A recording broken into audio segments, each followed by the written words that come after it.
자, 그러면 우리 시원하게 증시 개장 상황을 짚어주실 이베스트 투자증권의 염승환 이사님 모시겠습니다. 어서 오십시오. 네, 안녕하세요. 네. 어서 오세요. 자, 한 4분 정도 이제 시간이 남았고요. 오늘은 플러스로 간다고 봐야죠. 네, 오늘은 오늘은 올라야죠. 간다고 봐야죠. 오늘까지 안 가면 저도 뭐야 이제? 저도 이제 더 이상은 주식시장에 이렇게 남아 있을 생각이 없어요. 오늘 떨어지면 저는 아닙니다. 오늘은 하지만 오를 것 같습니다. 일단 뭐 예상가도 살짝 올라가 있네요. 그죠? 1% 이상 예상가도 플러스가 되어 있습니다. 야, 한 10% 빠지고 1% 올랐는데 이렇게 또 좋아하는 거 보면 참 인간이 나는 너무나 단순한 것 같다. 사흘 내내 막 3%, 2%. 나는 인류가 발명한 것 중에 말이야. 네. 이 주식이라는 것이 제일 재밌어요? 제일 재밌다기보다는 가장 오묘한 것 같아. 어? 그지? 오묘하죠. 이거 오르는 거 아니면 내리는 건데 그걸 못 맞추나? 그렇잖아.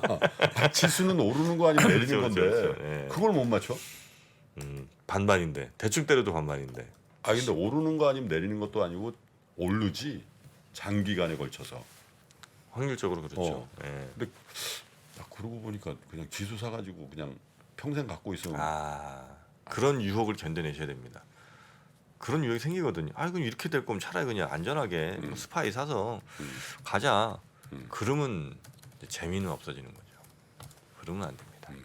항상 우리는 최고의 리스크와 함께 최고의 짜릿함을 느껴야 됩니다.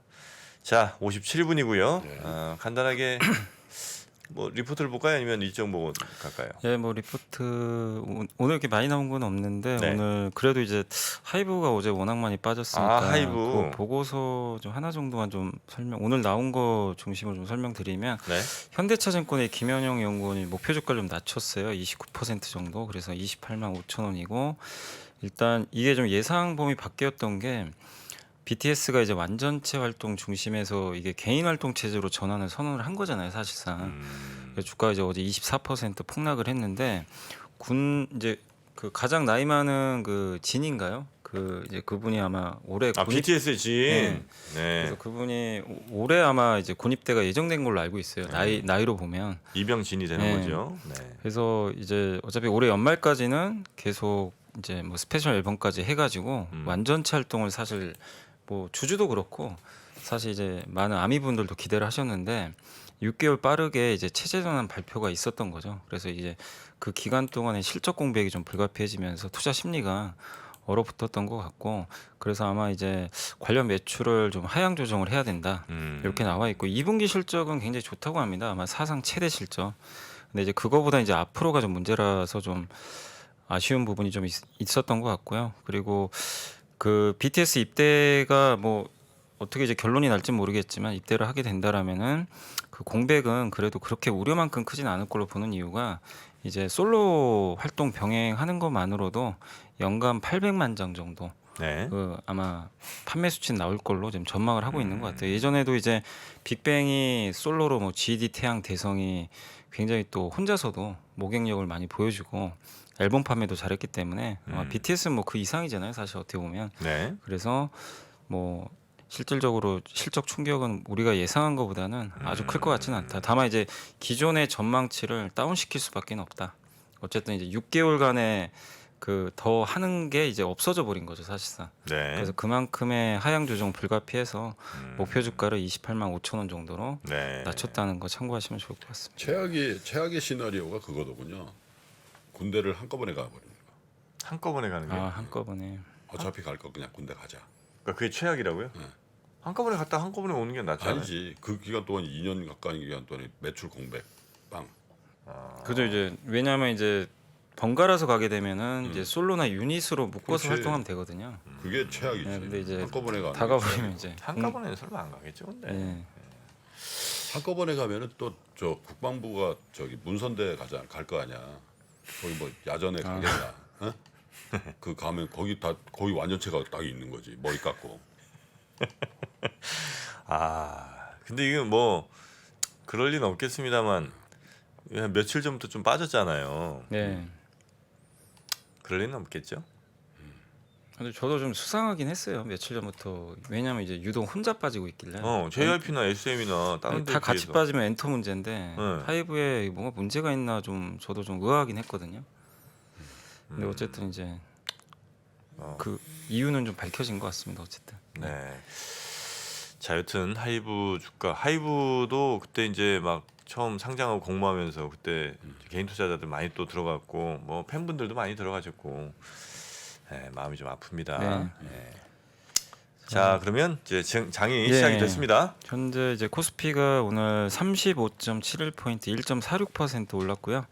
2,483포인트 기록하고 있습니다. 상승 종목이 805개 정도 기록하고 있고 코스닥은 2% 정도 올라서 815포인트 기록하고 있고요. 상승 종목이 1,338개 정도로 이제 압도적으로 이제 대부분의 기업들이 다 상승세로 일단 출발을 했고요.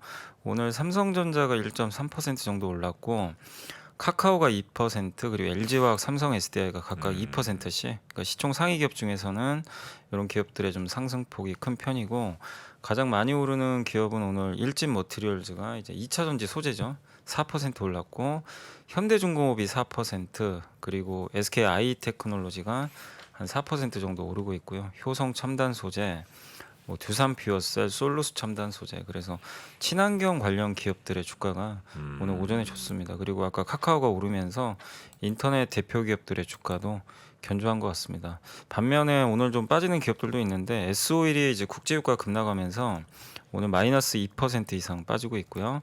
그리고 누리호 발사가 지금 잠정적으로는 어쨌든 이제 언제 지금 발사할지 모르는 상태로 바뀌어 버렸잖아요. 그래서 네. 오늘 한국항공우주랑 하나 에어로스페이스는 좀 빠지고 있습니다. 왜? 센서에 뭐 약간 이상이 감지됐다고. 센서? 예. 날씨 문제가 아니고 그 기술적인 문제가 예. 기술적 결함이 발견이 됐대요. 처음엔 바람 불어서 그랬다 그랬잖아. 처음에 이제 날씨 날씨. 때문에 좀 연기했다고는 했는데 예. 날씨 좋았으면 큰일 날 뻔했어요. 그러니까. 아니 날씨 그게 좋았으면 날- 하루 연기돼서 그때 발견된 거잖아.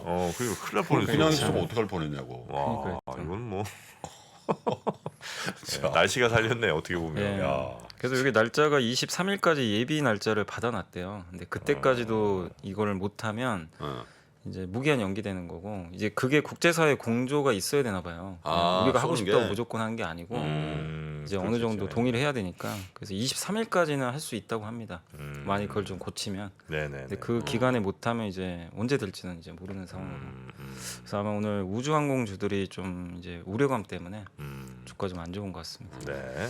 그리고 아니 날씨가 좋았어도 최종 점검에서 걸렸겠지. 그건 뭐 그렇겠죠. 그랬겠죠. 당연하죠. 드린 우리 말씀이에요. 기술진이 뭐 얼마나 그걸 정확하게 했겠어. 네네. 여튼 뭐 문제를 그래도 사전에 발견해서 다행입니다. 그러니까 다행이지. 네. 네 맞습니다. 그런 취지에서 네. 예. 그리고 오늘 코스닥은 그 게임주들하고 바이오 기업들 주가 흐름이 최근에 뭐 워낙 안 좋았는데 네. 오늘은 좋습니다. 좀 뭐. 올라야 돼요. 예, 뭐 알테오젠이 한 5% 올랐고요. 네. 위메이드가 5%, 뭐 엔캠이 4%, 펄어비스가 3.4% 정도. 네. 뭐 그래서 컴투스도 3%. 게임 바이오가 아무튼 오전은 주도하고 있는 것 같습니다. 빠지는 기업은 거의 없는 것 같고요. JYP 엔터 정도가 약간 약보합 정도. 근데 사실 JYP는 어제 엔터주가 다 안 좋았는데도 거의 하락을 안 해가지고 오늘은 조금 부진한 것 같습니다. 그래서 약보합 정도. 그게 좀 특징적이고 뭐 대부분은 오르고 있다고 보시면 좋을 것 같습니다. 그래서 오늘 현재 수급 상황은 외국인들이 176억 정도 팔고 있고요. 네.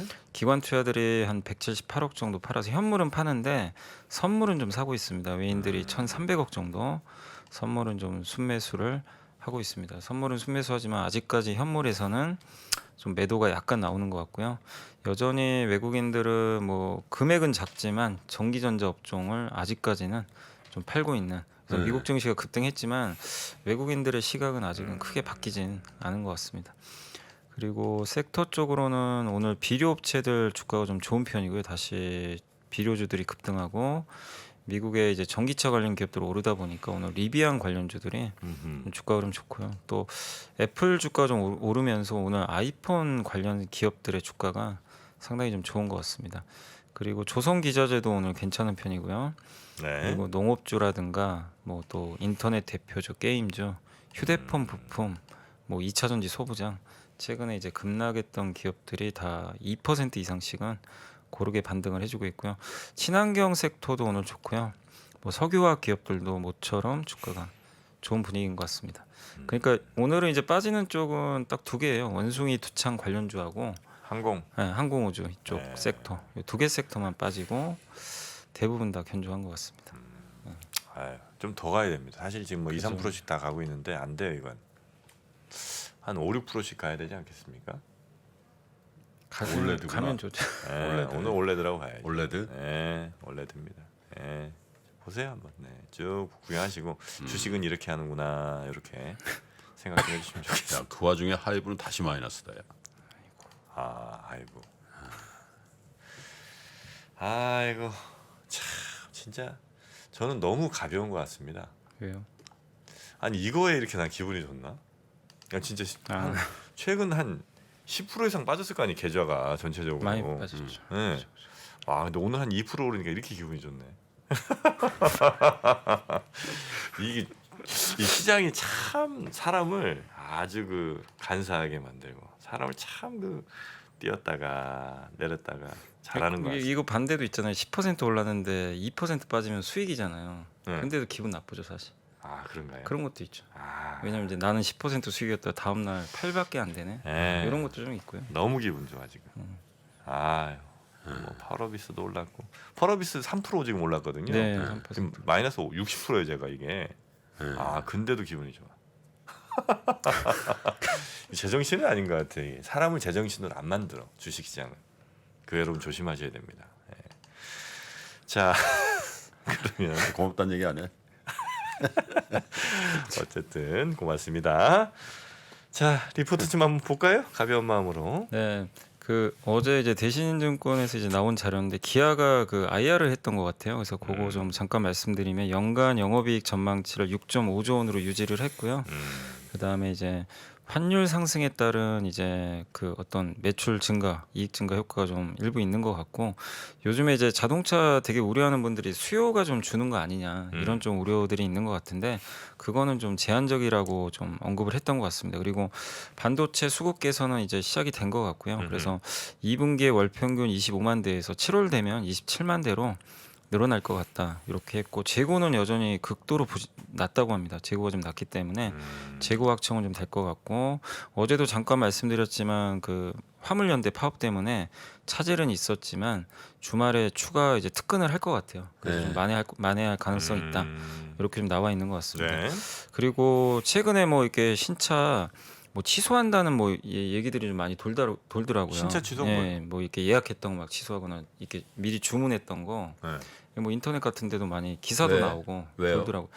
이게 이제 워낙 지금 오래 그 기다리니까? 소비 뭐 기다리는 것도 있는데 아. 소비 부담 때문에 그것도 물가 있고, 때문에. 네, 물가도 있고 네. 또 이것도 있어요. 그 한 명이 여러 차를 아 맞아요. 저 신청해 놓은 경우가 많아요. 되는 거 아무거나 산다. 네, 근데 이제 됐잖아 하나. 그럼 나머지 다 취소죠. 어. 네. 그런 것도 있고 그런 것도 요새 또 이제 중고차 가격도 좀 빠지기 시작하니까 음. 그런 것도 좀 일부 있었던 것 같아요. 네. 근데 기아에서는 이제 뭐 그런 신차 취소율에 대해서는 유의미한 움직임은 아직 없다고 합니다. 기아에서는. 예, 그래서 그건 아직은 우려할 사항은 아닌 것 같고요. 네. 그리고 올해 목표 영업이익률은 이제 미드 싱글이라 그래서 한 중간 정도 5에서 6% 정도 이익률 유지를 목표로 하고 있는데 장기적으로는 BMW 정도인 8%. 요 정도까지를 좀 목표로 하고 있는 것 같습니다. 그래서 대신증권에서는 어쨌든 2분기 실적 상향 가능성이 높다라고 좀 적어줬고 여전히 뭐 주가는 현재 PER이 5.5배 정도래요. 그래서 굉장히 좀 밸류에이션 매력이 있어서 괜찮다라는 그런 그래요? 좀 보고서가 있으니까 IR 관련된 내용이니까요. 참고를 하시면 좀 좋을 것 같습니다. 네. 자, 그리고 또 다른 리포트 있을까요? 이 정도 할까요? 잠시만요. 네. 그리고 그 의료기기 업체들 이제 5월달 그 데이터들이 나온 게 있는데 NH의 그 박병국 한승현 연구원님이 5월달 이제 임플란트 수출액이 이제 55% 정도 증가를 했고요. 임플란트 쪽은 괜찮았던 것 같아요. 중국이 33%, 러시아가 98%나 증가를 했습니다. 수출이. 그래서 역대 월별 최대 수출액을 경신을 했고 그래서 좋고 반면에 이제 그 치과 영상기기 쪽도 치과 영상기기는 이제 월 단위로 봤을 때 이제 작년 동월 대비해서는 한 3% 증가에 그친 것 같아요. 그래서 이제 의료기기마다 약간 좀 차별화되는 것 같고요. 미용 의료기기죠. 피부 미용 의료기기 이쪽은 10% 증가했는데 대부분 지역이 좀 약간 감소를 했다고 합니다. 그래서 미국 쪽이 워낙 좋아서 견조하게 네. 나왔는데 대부분은 조금 성장폭이 좀 둔화된 것 같고 특히 그 에스테틱 의료기기 최대 수출 지역이 고양시인가 봐요. 여기가 8% 정도 그 약간 수출이 감소를 했다고 합니다. 어디요? 고양시. 고양시. 아, 지역별로 이제 고양시에 수출 데이터가 있어 나오지 이제 않습니까? 기업별로 네. 다 이제 그래요? 지역들이 있는데 아마 그래서 그때 한번 한 기업 주가가 아마 급락했던 걸로 제가 고양시? 고양시에 고양. 저거 있는데 고양시의 세계 꽃축제하고요. 루트로닉. 네 루트로닉 고양시에 있지. 아, 루트론이 그래서 이제 급락을 한번 했었어요. 아, 주가가. 루트로닉이라고 제2자유로 가다 보면 딱 네. 보여. 크게 써 있죠. 네. 네. 루트로닉. 네. 그래서 이제 이런 걸 월별 데이터 보고 매매하신 분들도 계시더라고요. 지역별로 이렇게 따가지고. 맞습니다. 그런 노력 해야 돼요 네. 우리가. 근데 이제 이번 5월엔 좀 데이터가 좀 꺾이다 보니까 음. 좀 안 좋았던 것 같아요. 그리고 보톡스 쪽도 지금 그 한 6.9% 정도 증가를 했는데 뭐 고속 성장은 아니지만 좀 안정적이긴 한데 다만 중국 쪽 수출이 좀 감소하는 게 약간은 좀 부정적이다라는 그런 내용이니까 한번 참고를 해주시면 좋을 것 같습니다. 네. 그리고 마지막으로 이제 건설 관련된 이제 보고서인데 뭐 하나금융의 서현정 연구원님이 이제 상반기 분양시장 점검 자료를 이제 썼고요. 일단 예상보다는 좀 부진했다고 합니다. 올해 연초 예상은 18만 호 정도, 1월에서 5월까지 예상을 했는데 지금 15.5만 호 정도 분양이 돼서 분양 물량은 좀 전반적으로 부진했다. 이렇게 보시면 되겠고 이 분양이 좀 늦어진 이유 중에 하나는 아마 분양권 규제 완화를 좀 기대하는 분위기가 좀 있나 봐요. 이제 아마 이번 달에 발표를 할 것 같은데 정부 정책으로 그래서 분양가 규제 완화 될 때까지는 좀 늦추자라는 그런 분위기가 있는 것 같습니다. 네. 그래서 지금 적극적이진 않은 것 같다. 그러네. 분양을 그때 하면은 찬성이 좋아지니까 예, 사업성이. 만약 분상제를 뭐 만약에 완화시킨다면, 네. 예, 그래서 아마 그런 걸 좀 기다리고 있어 좀 의도적인 좀 분양 지연이 좀 있지 않나 그렇게 보고 있는 것 같고요. 그래서 연초 기대보다는 이제 분양 실적도 부진하고 정책 모멘텀도 그렇게 아직은 크지 않다 보니까 건설주 주가가 굉장히 안 좋아요. 거기다 이제 빨리 그러면 하든 안 하든 빨리 저기 정책적인 거를 빨리 예, 발표하는 게 발표를. 좋겠네. 예. 그래서 아마 원희룡 장관이 이번 달에 아마 발표한다고 언급을 했던 것 같아요. 네. 그래서 아마 조만간 나올 것 같고 그렇게 되면 아마 불확실성은 좀 해소될 것 같고요. 그리고 현재 PBR이 0.54배 정도밖에 안 되기 때문에 좀 일단 지금 주가는 저평가돼 있다라는 그런 그 보고서니까 한번 참고하시면 되겠습니다. 네. 자, 그런 보고서까지 저희가 살펴봤고요. 시장 다시 한번 좀 보자면 코스닥은 2% 넘게, 코스피는 1.6% 넘게 현재 상승을 하고 있습니다. 오늘은 2,500포인트 넘는다고 봐야 되겠죠. 네, 고맙습니다. 넘어가야죠. 네. 오늘 그리고 좀 오전에 나스닥 선물도 괜찮아요. 나선도 일단 괜찮습니다. 현재까지는 나스닥 선물도 네. 0.8% 지금 상승하고 있어서 분위기는 괜찮은 것 그래요? 같습니다. 예. 안녕하세요. 최준용입니다. 많은 분들께서 지구본 연구소에 보내주시는 사랑 항상 감사하고 고맙게 받고 있습니다. 여러분들께서 좋아해 주시는 만큼 저도 즐거워야 되는데 사실 제 마음속에는 항상 고민이 하나 있었습니다. 단순한 지식이 아니고 어떻게 하면 지혜를 잘 쌓는 방법을 여러분들과 함께 할 수 있을까? 이런 고민 끝에 부족하지만 제 나름의 해답을 위즈덤 칼리지에 담았습니다. 개별적 지식을 하나, 둘씩 연결해서 지혜를 축적해가는 시간. 조금이라도 더 많은 분들과 나누고 싶습니다. 꼭 함께 해주세요. 감사합니다.